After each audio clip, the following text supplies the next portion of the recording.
I told you all. I said last week the tracksuit was on its way. And goddamn, does it look good? Keep the fit check. Keep the fit check. Damn. Damn. Damn. Damn. Damn. I have finally become Natsuki Subaru. Hello ladies and gentlemen, and welcome back to another video on the Akamari channel. In today's video, as you read by the title, we are covering episode 2 of season 4 of ReZero. No, damn, shit happened this episode. I ain't gonna lie, shit happened this episode, especially towards the end. Towards the end, it started going insane. So I can't wait to go over the episode, honestly. But definitely much better than the first episode. Not saying that the first episode was bad. It just felt like kind of a closing to season 3. Episode 2 felt like the actual start to the Arc 6 adaptation. So I'm not going to waste any much more time. We're going to go straight into what's happened in the episode. I just wanted to show off the fit. I just wanted to show off the fit for today's episode because I said last week I wanted this to come for the actual first video I made. But it didn't arrive on time. It was arriving a day after, so honestly kind of sad about that. But it's here now. And I look good. The episode starts off with the gang getting ready to depart for the Pleiades Tower. And goddamn, my boy looks drippy in his new clothes. Yes, ladies and gentlemen, Subaru has binned off his iconic tracksuit that has lasted him 3 whole seasons. He got rid of those dusty ass clothes. Because I was ready when he was going to do it, low-key. I was like, so much time has passed since he arrived in this new world. And my boy was rocking the tracksuit still. I was like, God damn, I mean, I know it's an iconic tracksuit and it's trippy as hell. But when's my boy going to get some new clothes? But yeah, in fact, he has got new clothes, and may I just say, peak, because he looks absolutely drippy. Rest in peace, the tracksuit. Mwah. He's not the only one, however, with new drip. Emilia is wearing her new outfit that resembles Fortuna's, and Rem and Ram are dressed for the occasion too. My boy Julius still in his nightly uniform. This poor guy, man. Motherfuckers don't even remember you were a knight.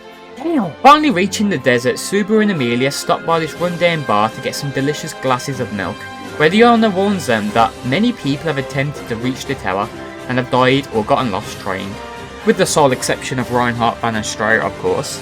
However, the goat Subaru has a purpose and refuses to back down on it, restoring Rem back to herself and getting Julius's memories back. This would be a great risk indeed if Subaru didn't have return by death. Like, my boy is so confident because he knows even if he dies, you know, he'll come back. Like, if he didn't have that power, this journey, high stakes, man, high fucking stakes. But because he's got return by death, he's like, you know what, fuck that, man. I'm going in, I have a purpose, I've got the power to get there, I'm doing it. Before they leave, the barman tells them if they ever feel like getting lost, to look for the white birds in the sky that always seem to head straight for the tower. The group are heading towards the tower now as they must navigate through sand time, which is sort of an occasional event where a sandstorm takes over, disrupting the surroundings of everyone caught up in it. There are many Marbies surrounding, such as the big massive dune worms underground, and the Barbie's dogs make an appearance yet again. However, they haven't been attacking the group due to Meili's presence, where she attempts to aura farm to make sure she's not being underestimated. So as you know, Meili has the power to control Marbies, as we saw in season 2. And obviously if you watched the first episode, Subaru basically ended up convincing her to join them on the trip towards the tower. Whether or not she can be trusted, who knows, but she hasn't attacked the group yet, as she basically says she ain't just sitting there to be lazy. The reason they haven't been attacked yet is because she's constantly been using her authority to keep any Marbies from attacking them. Hence why when she stops using her authority to prove a point, a massive giant dune worm just comes from the ground and goes to attack them. It just shows that she is powerful as hell. The group camp out for the night where they rely on Ram's clairvoyance to see through the Marbeasts or any nearby animals' eyes to get a good layout of their surroundings and the overall area. Next day, the group tackled towards the tower again, with of course not making any progress. As it was stated in the first episode, people who try to head towards the tower never seem to make any progress whatsoever. It doesn't matter how straight towards the tower they go or any redirections they take, the tower always stays at a distance. It never seems to be closing in for anyone. Hence why people tend to die very, very quickly against Marbeasts, or they get lost due to sometimes events. So, the tower, there's some kind of paranormal shit going on here. No distance is being made. Even Reinhardt van Astraea, now if you're a ReZero fan, you know how overpowered Reinhardt van Astraea is. You would think this boy would be the main character in this anime. You would think he makes Subaru a side character, because this guy is overpowered as hell. He is basically Sung Jin-woo in bloody solo leveling. Reinhardt is the GOAT, is what I'm trying to say. He's very, very fucking powerful. He transcends all laws of nature, and even he couldn't get through whatever is keeping everyone from reaching the tower. Even Reinhardt couldn't reach the tower. So the tower is not to be messed with. Whatever's going on here is extremely, extremely weird. The group get caught up in sand time again, but this time Subaru notices the white birds in the sky, heading towards the tower, where he instructs Ram to use her clairvoyance to see through the bird's eye for them to get through sand time successfully. Getting through the sandstorm, they end up in a sort of flower bed area where boar-like Marbeasts that were camouflaged pop up. Joseph the ground dragon gets startled as it begins dragging the carriage with a frenzy, causing the bear-like Marbeast to give chase. Thanks to Subaru, Beatrice and Amelia aura farming with their powers, the group begin fighting back when all of a sudden a bright light shines from the tower and shoots a beam, completely taking off Subaru's head, and that is his first return by death of the season. Now, as I mentioned in the last video, a lot of people, they wasn't upset, but they found it very kind of underwhelming that Subaru wasn't dying a lot. Obviously season 1 and 2, Subaru died a lot. It's the main point of his power, to die, learn from his mistakes, learn what the events of what happened in the past loop, and kind of work towards getting around that issue and getting past whatever is keeping him from progressing in this life. And pretty much season 3, the stakes were very high, but my boy died only 3 times. That is a very low number of times. Death should not be taken lightly, of course, but the amount of times he died in the past, it was a lot. So to die 3 times with the stakes being as high as they would was pretty impressive. However, as I mentioned as well, there were so many people, so many of the camps in this one city that Subaru could just kind of rely on them to deal with the Sin Archbishops and the Witches Cult in their own way, making it basically easier, and hence why he didn't die a lot. But now, damn, all I gotta say is this arc, that's all I can say. Subaru is beating the fraud allegations. That's what I want to say. Subaru is beating the fraud allegations. People thought he was, he's died so many times in the past. He's now, he won't die a lot now. No. Shit's gonna go down. And this is just the first. Bro took a snipe to the head, man, but let's just continue. Subaru, realising he had just died, knows his new spawn point gives him little to no time to react, as he makes a quick change of plans to steer away from the tower and head in a different direction. Where Subaru and Beatrice split up from the group, the giant worm monster under May's control gets sniped by the tower this time, where its massive body completely wipes out Subaru, Beatrice and Patrichet. Subaru and Beatrice are worried about how they're going to find and get back to the rest of the group as Patrichet tackles Subaru out of the way, taking a snipe from the tower at full force. Unfortunately, she wasn't able to save all of Subaru as he lays down on the floor bleeding out with a massive hole in his stomach. Beatrice, clearly distraught and terrified about losing Subaru, picks up his dying body in her arms and begins breaking down in tears, begging Subaru not to leave her all alone. The tower strikes again, killing Beatrice as she disappears into the wind, where we get a final look at an almost dead Subaru taking a beam of light to the head, again making him return by death. Now, honestly, this scene was very emotional because honestly, obviously if you watch season 2, we know how alone Beatrice has been for the past 400 years. Like, she's been in the library alone for so long, waiting for a certain person who never showed up, and Subaru saved her, convincing her that time with him will be much better than spending an eternity alone, and that he was going to make every day count, forming a contract of sorts. And obviously those words meant a lot to Beatrice, and obviously she doesn't know about Subaru's power, because if she did, she wouldn't have reacted as badly as she did, and she wouldn't have been begging Subaru not to leave her alone. So seeing this scene, it was very emotional because Beatrice, she was breaking down, begging Subaru not to leave her alone and begging him not to die. And honestly, I did feel like crying a bit because this scene, it was very emotional. It was very emotional. Obviously, it wasn't emotional because we know Subaru's going to reset. But seeing it from a perspective of someone watching someone die, knowing that they won't reset and that's it, completely changes the narrative overall. And obviously knowing Beatrice's backstory just makes it even more sadder, knowing that she might be alone again and that she's losing Subaru, who has basically saved her from her isolation. Obviously in the light novel, it was kind of a tad bit more emotional, as obviously Subaru couldn't wipe the tears himself. He uses invincible providence to wipe her tears himself, begging her to stop crying, and says, "Don't cry, Beatrice." That's in the light novel. They completely kind of cut that from the anime. But even despite that, despite cutting out that certain part of that scene, it was still emotional for me, particularly. But I feel like it would have been even more emotional if we saw Subaru using invincible providence just to be able to wipe her tears. And we know how excruciating it still is for Subaru to kind of use invincible providence. It's compatible with his body, but it's not at the same time. It causes his body to kind of go through pain when he uses it.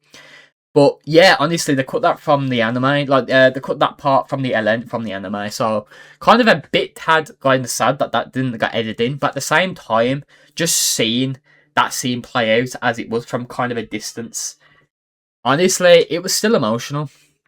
A newly resetted Subaru realises now the tower is a massive issue and needs to deal with the problem beforehand, where he uses invincible providence to calm down Joseph the Ground Dragon from being startled and rushing off. Subaru tells the group that the tower is possibly extremely dangerous, with the possibility of light targeting them. And it's nice to know that the group trusts Subaru without knowing about his return by death powers, because not one of them questioned him. Not one of them questioned him. Like, Ram as a joke kind of went like, "Oh, so we're going off a hunch of yours." But not a single one of them didn't even bother to question, like, "How do you know this? How do you know this?" It's just like, they're so used to it, especially the Emilia camp.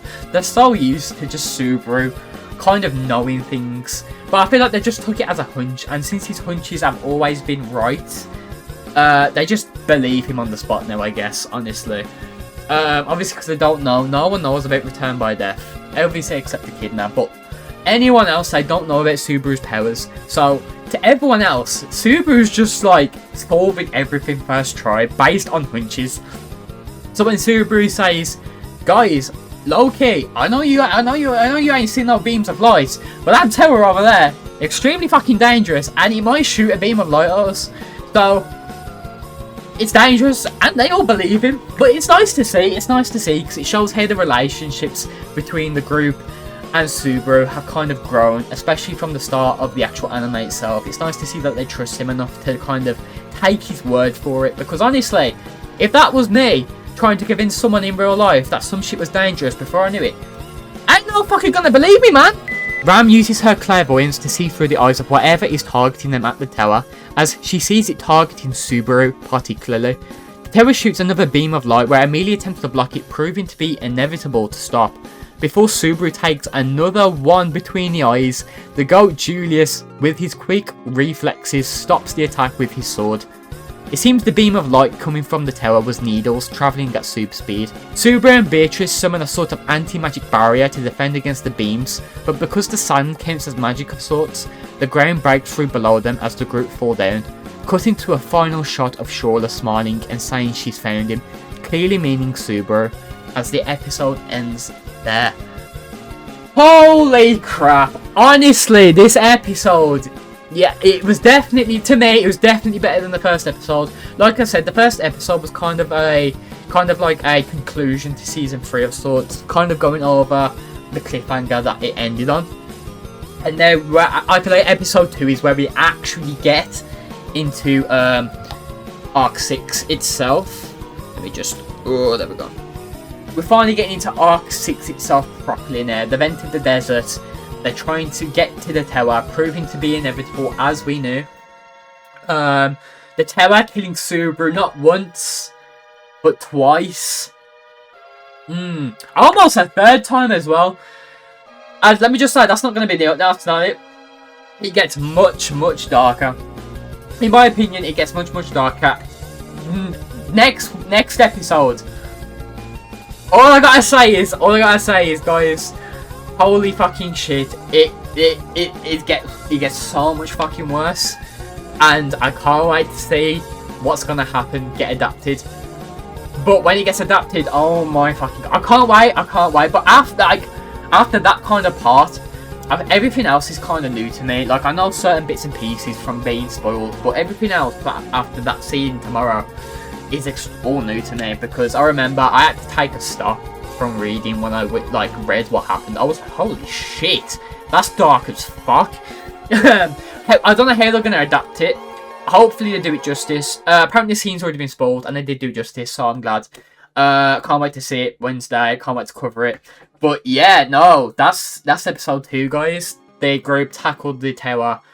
They kind of get through the sand time. They're making progress, or for the tower to kind of react and begin trying to kill them of sorts. Especially Subaru. It's mainly targeting Subaru, and the reason why will be known in this season. So we find out why the tower or Shola was targeting Subaru in particular. But yeah, no, honestly, peak fucking episode. I really enjoyed watching it. Like, I was just constantly eyes glued to the screen. The Beatrice scene and Subaru, oh my god. Honestly, very emotional. Yeah, no, I almost cried, but damn.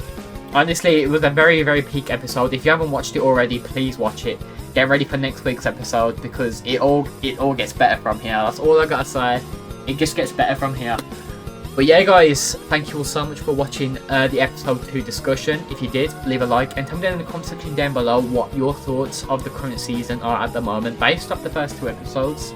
And let me know what you're looking forward to seeing in the anime overall. And yeah, get used to seeing me in the tracksuit from now on for these videos. I'm very happy. I wanted to buy the tracksuit for so long, but I never got around to doing it. But now that I have, honestly, I don't know, man. I look good. I look good in the tracksuit, man. I feel like my ghost. I feel like the ghost himself. But yeah, guys, thank you all so much for watching, and I will see you in the next video.